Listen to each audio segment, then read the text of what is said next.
أعوذ بالله من الشيطان الرجيم. بسم الله الرحمن الرحيم. يعتذرون إليكم إذا رجعتم إليهم قل لا تعتذروا لن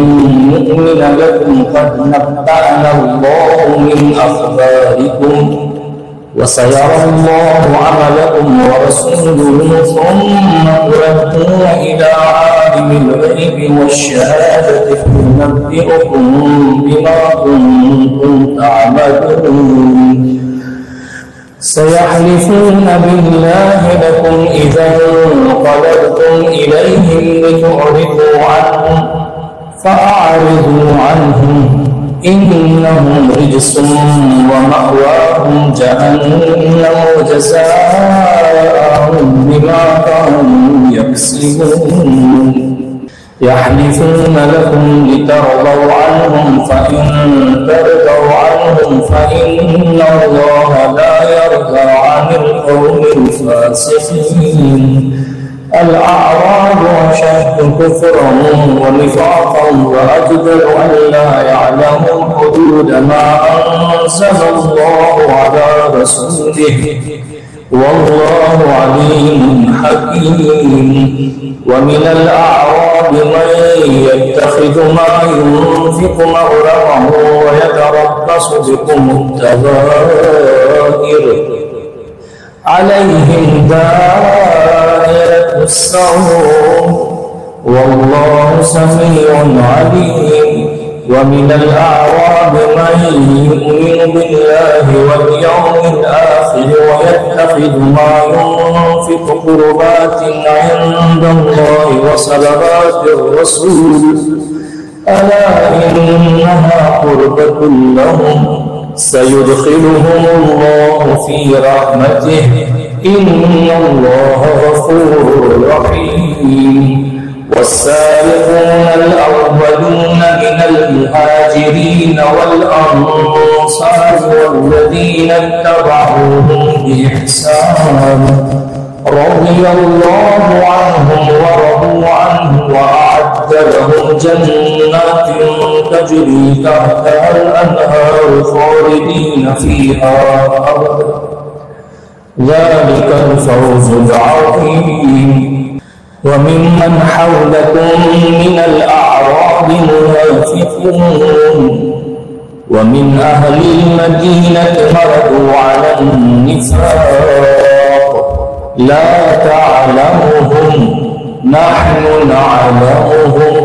سنعذبهم مرتين ثم يردون إلى عذاب عظيم. وآخرون اعترفوا بذنوبهم خلقوا عملا صالحا وآخر سيئا عسى الله أن يتوب عليهم إن الله غفور رحيم. خذ من أموالهم صدقة تطهرهم وتزكيهم بها وصل عليهم إن صلاتك سكن لهم والله سميع عليم. ألم يعلموا أن الله هو يقبل التوبة عن عباده ويأخذ الصدقات وأن الله هو التواب الرحيم. وقل اعملوا فسيرى الله عملكم ورسوله والمؤمنون وستردون إلى عالم الغيب والشهادة فينبئكم بما كنتم تعملون. وآخرون مرجون لأمر الله إما يعذبهم وإما يتوب عليهم والله عليم حكيم. والذين اتخذوا مسجدا ضرارا وكفرا وتفريقا بين المؤمنين وإرصادا لمن حارب الله ورسوله من قبل وليحلفن إن أردنا إلا الحسنى والله يشهد إنهم لكاذبون لا تقم فيه أبدا لمسجد أسس على التقوى من أول يوم أحق أن تقوم فيه رجال يحبون أن يتطهروا والله يحب المطهرين أفمن أسس بنيانه على تقوى من الله ورضوان خير أم من أسس بنيانه على شفا جرف هار فانهار به في نار جهنم والله لا يهدي القوم الظالمين لا يزال بنيانهم الذي بنوا هيبة في قلوبهم إلا أن تقطع قلوبهم والله عليم حكيم إن الله اشترى من المؤمنين أنفسهم وأموالهم بأن لهم الجنة يقاتلون في سبيل الله فيقتلون ويقتلون وعدا عليه حقا في التوراة والإنجيل والقرآن ومن أوفى بعهده من الله فاستبشروا ببيعكم الذي بايعتم به وذلك هو الفوز العظيم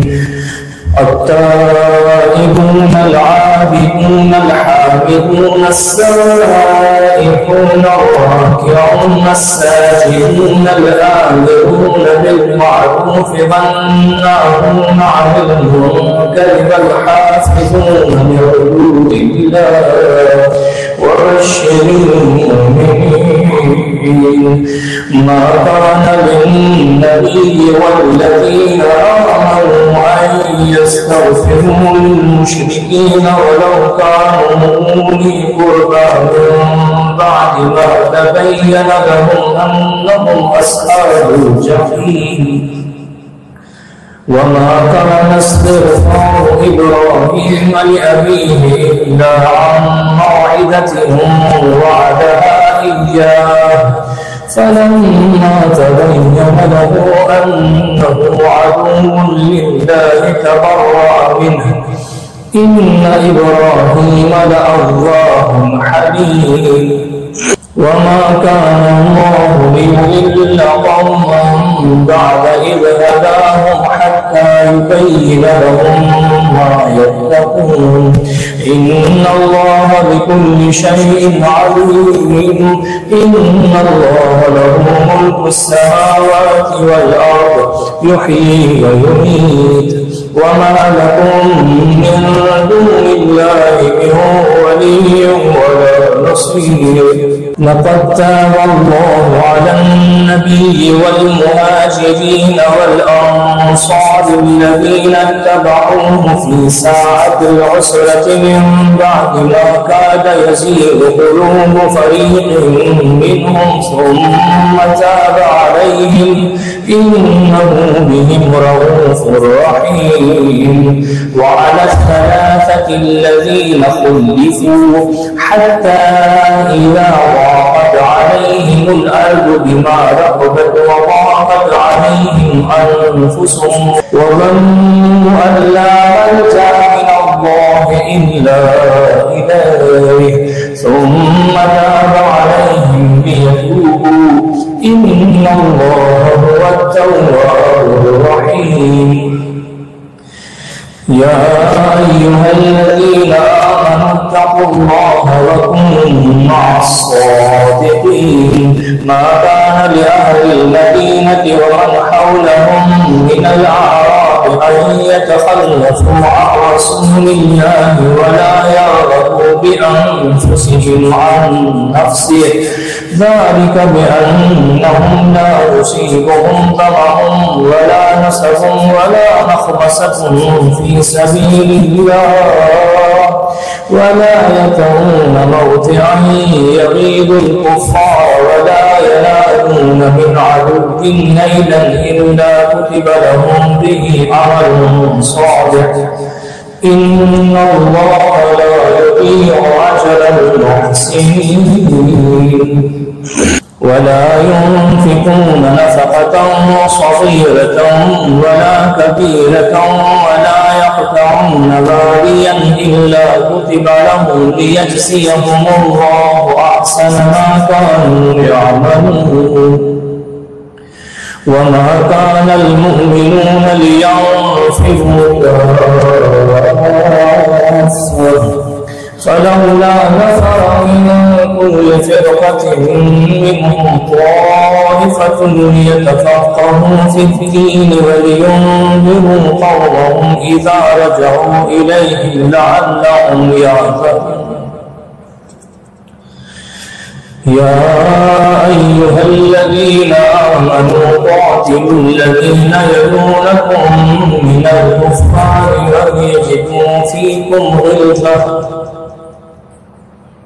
واعلموا أن الله مع المتقين وإذا ما أنزلت سورة فمنهم من يقول أيكم زادته هذه إيمانا فأما الذين آمنوا فزادتهم إيمانا وهم يستبشرون وأما الذين في قلوبهم مرض فزادتهم رجسا إلى رجسهم وماتوا وهم كافرون أولو يرون أنهم يفتنون في كل عام مرة أو مرتين ثم لا يتوبون ولا هم يذكرون وإذا ما أنزلت سورة نظر بعضهم إلى بعض هل يراكم من أحد ثم انصرفوا صرف الله قلوبهم بأنهم قوم لا يفقهون لقد جاءكم رسول من أنفسكم عزيز عليه ما عنتم حريص عليكم بالمؤمنين رؤوف رحيم فإن تولوا فقل حسبي الله لا إله إلا هو عليه توكلت وهو رب العرش العظيم بسم الله الرحمن الرحيم ألف لام را تلك آيات الكتاب الحكيم أكان للناس عجبا أو أوحينا إلى رجل منهم أن أنذر الناس وبشر الذين آمنوا أن لهم قدم صدق عند ربهم قال الكافرون إن هذا لساحر مبين ربكم الله الذي خلق السماوات والأرض في 6 أيام ثم استوى على العرش يدبر الأمر ما من شفيع إلا من بعد إذنه ذلكم الله ربكم فاعبدوه أفلا تذكرون إليه مرجعكم جميعا وعد الله حقا إنه يبدأ الخلق ثم يعيده ليجزي الذين آمنوا وعملوا الصالحات بالقسط والذين كفروا لهم شراب من حميم وعذاب أليم بما كانوا يكفرون هو الذي جعل الشمس ضياء والقمر نورا وقدره منازل لتعلموا عدد السنين والحساب ما خلق الله ذلك إلا بالحق يفصل الآيات لقوم يعلمون إن في اختلاف الليل والنهار وما خلق الله في في السماوات والأرض لآيات لقوم يتقون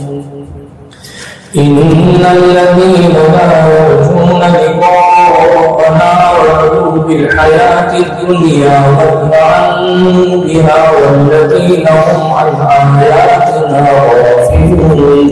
أولئك مأواهم النار بما كانوا يكسبون إن الذين آمنوا وعملوا الصالحات يهديهم ربهم بإيمانهم تجري من تحتهم الأنهار في جنات النعيم دعواهم فيها سبحانك اللهم وتحيتهم فيها سلام وآخر دعواهم أن الحمد لله رب العالمين. ولو يعجل الله للناس الشر استعجالهم بالخير لقضي إليهم أجلهم فنذر الذين لا يرجون لقاءنا في طغيانهم يعمهون وإذا مس الإنسان الضر دعانا لجنبه أو قائدا أو قائما فلما كشفنا عنه ضره مر كأن لم يدعنا إلى ضر مسه كذلك زين للمسرفين ما كانوا يعملون. ولقد أهلكنا القرون من قبلكم لما ظلموا وجاءتهم رسلهم بالبينات وما كانوا ليؤمنوا كذلك نجزي القوم المجرمين. ثم جعلناكم خلائف في الأرض من بعدهم لننظر كيف تعملون. وإذا تتلى عليهم آياتنا بينات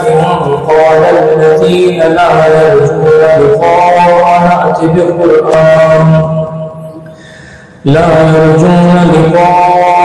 ائت بقرآن غير هذا أو بدله قل ما يكون لي أن أبدله من تلقاء نفسي إلا ما يوحى إلي إني أخاف إن عصيت ربي عذاب يوم عظيم. قل لو شاء الله ما تلوته عليكم ولا أدراكم به فقد لبثت فيكم عمرا من قبله أفلا تعقلون. فمن أظلم ممن افترى على الله كذبا أو كذب بآياته إنه لا يفلح المجرمون. ويعبدون من دون الله ما لا يضرهم ولا ينفعهم ويقولون هؤلاء شفعاؤنا عند الله قل أتنبئون الله بما لا يعلم في السماوات ولا في الأرض سبحانه وتعالى عما يشركون. وما كان الناس إلا أمة واحدة فاختلفوا ولولا كلمة سبقت من ربك لقضي بينهم فيما فيه يختلفون. ويقولون لولا أنزل عليه آية من ربه فقل إنما الغيب لله فانتظروا إني معكم من المنتظرين. وإذا أذقنا الناس رحمة من بعد ضراء مستهم إذا لهم مكر في آياتنا قل الله أسرع مكرا إن رسلنا يكتبون ما تمكرون. هو الذي يسيركم في البر والبحر حتى إذا كنتم في الفلك وجرين بهم بريح طيبة وفرحوا بها جاءتها ريح آسف وجاءهم الموت من كل مكان وظنوا أنهم أحيط بهم دعوا الله مخلصين له الدين لئن أنجيتنا من هذه لنكونن من الشاكرين فلما أنجاهم إذا هم يبغون في الأرض بغير الحق يا أيها الناس إنما بغيكم على أنفسكم متاع الحياة الدنيا ثم إلينا مرجعكم فننبئكم بما كنتم تعملون إنما مثل الحياة الدنيا كماء أنزلناه من السماء فاختلط به نبات الأرض مما يأكل الناس والأنعام حتى إذا أخذت الأرض زخرفها وزينت وظن أهلها أنهم قادرون عليها أتاها أمرنا ليلا أو نهارا فجعلناها حسيدا كأن لم تغن بالأمس كذلك نفصل الآيات لقوم يتفكرون والله يدعو إلى دار السلام ويهدي من يشاء إلى صراط مستقيم للذين أحسنوا الحسنى وزيادة ولا يرهق وجوههم قتر ولا ذلة أولئك أصحاب الجنة هم فيها خالدون والذين كسبوا السيئات جزاء سيئة بمثلها وترهقهم ذلة ما لهم من الله من عاصم كأنما غشيت وجوههم قطعا من الليل مظلما أولئك أصحاب النار هم فيها خالدون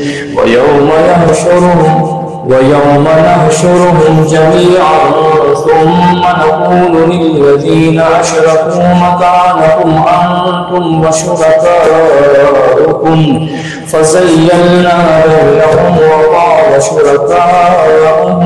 ما كنتم إيانا تعبدون فكفى بالله شهيدا بيننا وبينكم إن كنا عن عبادتكم لغافلين هنالك تبلو كل نفس ما أسلفت وردوا إلى الله مولاهم الحق وضل عنهم ما كانوا يفترون قل من يرزقكم من السماء والأرض أم من يملك السمع والأبصار ومن يخرج الحي من الميت ويخرج الميت من الحي ومن يدبر الأمر فسيقولون الله فقل أفلا تتقون فذلكم الله ربكم الحق فماذا بعد الحق إلا الضلال فأنى تصرفون كذلك حقت كلمة ربك على الذين فسقوا أنهم لا يؤمنون قل هل من شركائكم من يبدأ الخلق ثم يعيده قل الله يبدأ الخلق ثم يعيده فأنى تؤفكون قل هل من شركائكم من يهدي إلى الحق قل الله يهدي للحق أفمن يهدي إلى الحق أحق أن يتبع عمن لا يهدي إلا أن يهدى فما لكم كيف تحكمون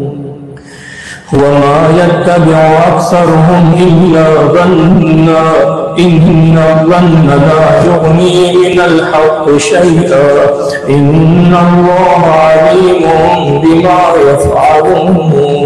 وما كان هذا القرآن أن يفترى من دون الله ولكن تصديق الذي بين يديه وتفصيل الكتاب لا ريب فيه من رب العالمين أم يقولون افتراه قل فأتوا بسورة مثله وادعوا من استطعتم من دون الله إن كنتم صادقين بل كذبوا بما لم يحيطوا بعلمه ولما يأتهم تأويله كذلك كذب الذين من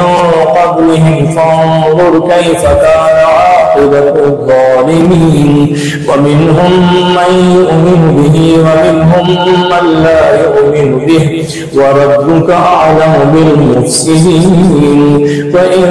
كذبوك فقل لي عملي ولكم عملكم أنتم بريئون مما أعمل وأنا بريء مما تعملون ومنهم من يستمعون إليك أفأنت تسمع الصم ولو كانوا لا يعقلون ومنهم من ينظر إليك أفأنت تهدي العمي ولو كانوا لا يبصرون إن الله لا يظلم الناس شيئا ولكن الناس أنفسهم يظلمون ويوم يحشرهم كأن لم يلبثوا إلا ساعة من النهار يتعارفون بينهم قد خسر الذين كذبوا بلقاء الله وما كانوا مهتدين وإما نرينك بعض الذي نعدهم أو نتوفينك فإلينا مرجعهم ثم الله شهيد على ما يفعلون ولكل أمة رسول فإذا جاء رسولهم قضي بينهم بالقسط وهم لا يظلمون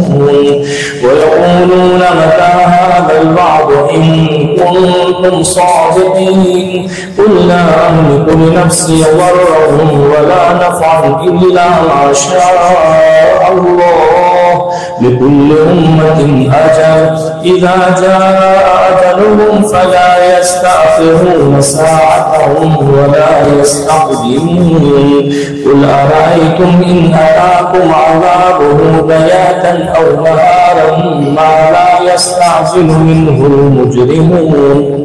أثم إذا ما وقع آمنتم به الآن وقد كنتم به تستعجلون ثم قيل للذين ظلموا ذوقوا عذاب الخلد هل تجزون إلا بما كنتم تكسبون ويستنبئونك أحق هو قل إي وربي إنه لحق وما أنتم بمعجزين ولو أن لكل نفس ظلمت ما في الأرض لافتدت به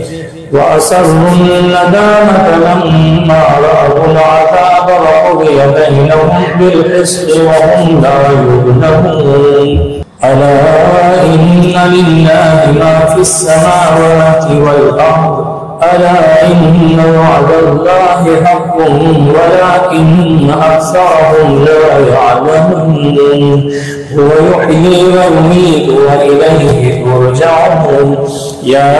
أيها الناس قد جاءتكم موعظة من ربكم وشفاء لما في الصدور وهدى ورحمة للمؤمنين قل بفضل الله وبرحمته فبذلك فليفرحوا هو خير مما يجمعون قل أرأيتم ما أنزل الله لكم من رزق فجعلتم منه حلالا وحلالا قل الله أذن لكم أم على الله تفترون وما ظن الذين يفترون على الله الكذب يوم القيامة إن الله لذو فضل على الناس ولكن أكثرهم لا يشكرون وما تكون في شأن وما تتلو منه من قرآن ولا تعملون من عمل إلا كنا عليكم شهودا إذ تفيضون فيه وما يعزب عن ربك من مثقال ذرة في الأرض ولا في السماء ولا أصغر من ذلك ولا أكبر إلا في كتاب مبين ألا إن أولياء الله لا خوف عليهم ولا هم يحزنون الذين آمنوا وكانوا يتقون لهم البشرى في الحياة الدنيا وفي الآخرة لا تبديل لكلمات الله ذلك هو الفوز العظيم ولا يحزنك قولهم إن العزة لله جميعا هو السميع العليم ألا إن لله من في السماوات ومن في الأرض وما يتبع الذين يدعون من دون الله شركاء إن يتبعون إلا الظن وإن هم إلا يخرصون هو الذي جعل لكم الليل لتسكنوا فيه والنهار مبصرا إن في ذلك لآيات لقوم يسمعون قالوا اتخذ الله ولدا سبحانه هو الغني له ما في السماوات وما في الأرض إن عندكم من سلطان بهذا أتقولون على الله ما لا تعلمون قل إن الذين يفترون على الله الكذب لا يفلحون متاع في الدنيا ثم إلينا مرجعهم ثم نذيقهم العذاب الشديد بما كانوا يكفرون واتل عليهم نبأ نوح إذ قال لقومه يا قوم إن كان كبر عليكم مقامي وتذكيري بآيات الله فعلى الله توكلت فأجمعوا أمركم وشركاءكم ثم لا يكن أمركم عليكم غمة ثم اقضوا إلي ولا تنذرون فإن توليتم فما سألتكم من أجر إن أجري إلا على الله وأمرت أن أكون من المسلمين فكذبوه فنجيناه ومن معه في الفلك وجعلناهم خلائف وأغرقنا الذين كذبوا بآياتنا فانظر كيف كان عاقبة المنذرين ثم بعثنا من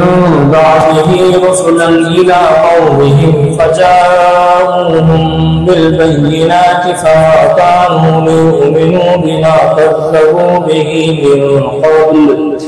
كذلك نطبع على قلوب المعتدين ثم بعثنا من بعدهم موسى وهارون إلى فرعون وملئه بآياتنا فاستكبروا وكانوا قوما مجرمين فلما جاءهم الحق من عندنا قالوا إن هذا لسحر مبين قال موسى أتقولون للحق لما جاءكم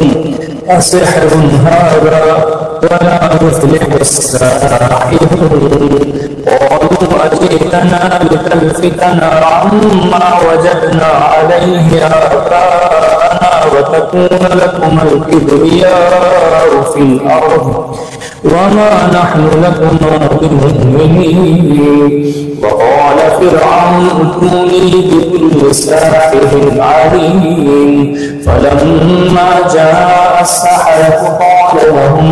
موسى ألقوا ما أنتم ملقون. فلما ألقوا قال موسى ما جئتم به السحر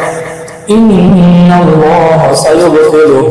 إن الله لا يصلح عمل المفسدين ويحق الله الحق بكلماته ولو كره المجرمون. فما آمن لموسى إلا ذرية من قومه على خوف من فرعون وملئهم أن يفتنهم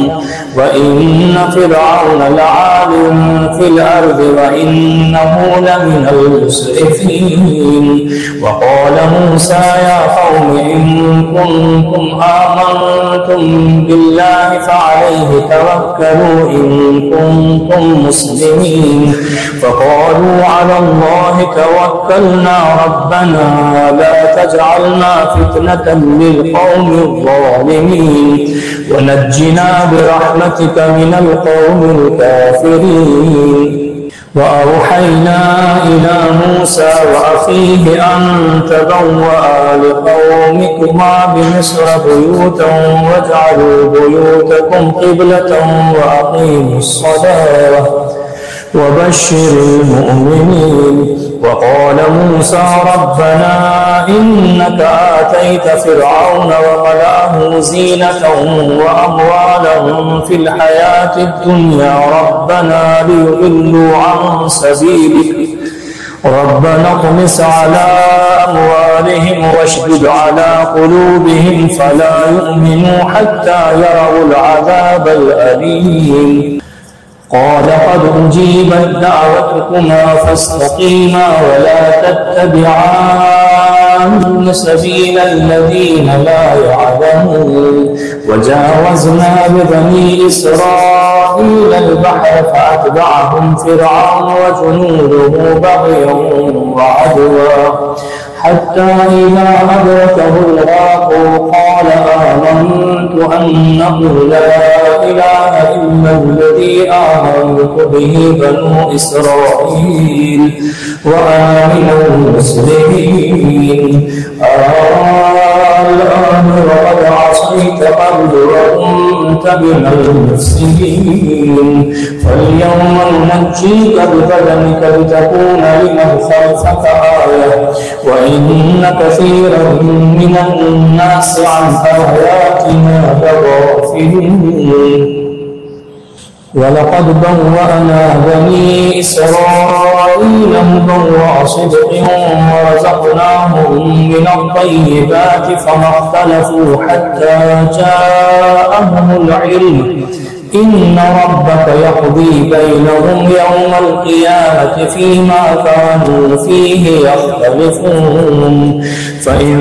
كنت في شك مما أنزلنا إليك فاسأل الذين يقرؤون الكتاب من قبلك لقد جاءك الحق من ربك فلا تكونن من الممترين ولا تكونن من الذين كذبوا بآيات الله فتكون من الخاسرين. إن الذين حقت عليهم كلمة ربك لا يؤمنون ولو جاءتهم كل آية حتى يروا العذاب الأليم. فلولا كانت قرية آمنت فنفعها إيمانها إلا قوم يونس لما آمنوا كشفنا عنهم عذاب الخزي في الحياة الدنيا ومتعناهم إلى حين. ولو شاء ربك لآمن من في الأرض كلهم جميعا أفأنت تكره الناس حتى يكونوا مؤمنين وما كان لنفس أن تؤمن إلا بإذن الله ويجعل الرجس على الذين لا يعقلون قل انظروا ماذا في السماوات والأرض وما تغني الآيات والنذر عن قوم لا يؤمنون فهل ينتظرون إلا مثل أيام الذين خلوا من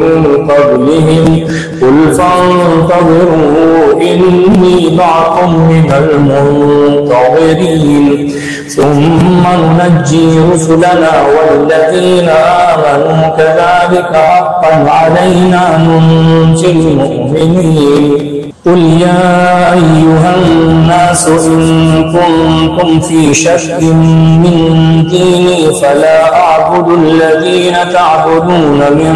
دون الله ولكن أعبد الله الذي يتوفاكم وأمرت أن أكون من المؤمنين وأن أقم وجهك للدين حنيفا ولا تكونن من المشركين ولا تدع من دون الله ما لا ينفعك ولا يضرك فإن فعلت فإنك إذا من الظالمين وإن يمسسك الله بضر فلا كاشف له إلا هو وإن يردك بخير فلا راد لفضله يصيب به من يشاء من عباده وهو الغفور الرحيم قل يا أيها الناس قد جاءكم الحق من ربكم فمن اهتدى فإنما يهتدي لنفسه ومن ضل فإنما يضل عليها وما أنا عليكم بوكيل واتبع ما يوحى إليك واصبر حتى يحكم الله وهو خير الحاكمين بسم الله الرحمن الرحيم ألف لام كتاب أحكمت آياته ثم فصلت من لدن حكيم خبير ألا تعبدوا إلا الله إنني لكم منه نذير وبشير وأن استغفروا ربكم ثم توبوا إليه يمتعكم متاعا حسنا إلى أجل مسمى ويؤتي كل ذي فضل فضله وإن تولوا فإني أخاف عليكم عذاب يوم كبير إلى الله مرجعكم وهو على كل شيء قدير ألا إنهم يثنون صدورهم ليستخفوا منه ألا حين يستغشون ثيابهم يعلم ما يسرون وما يعلنون إنه عليم بذات الصدور صدق الله العلي العظيم.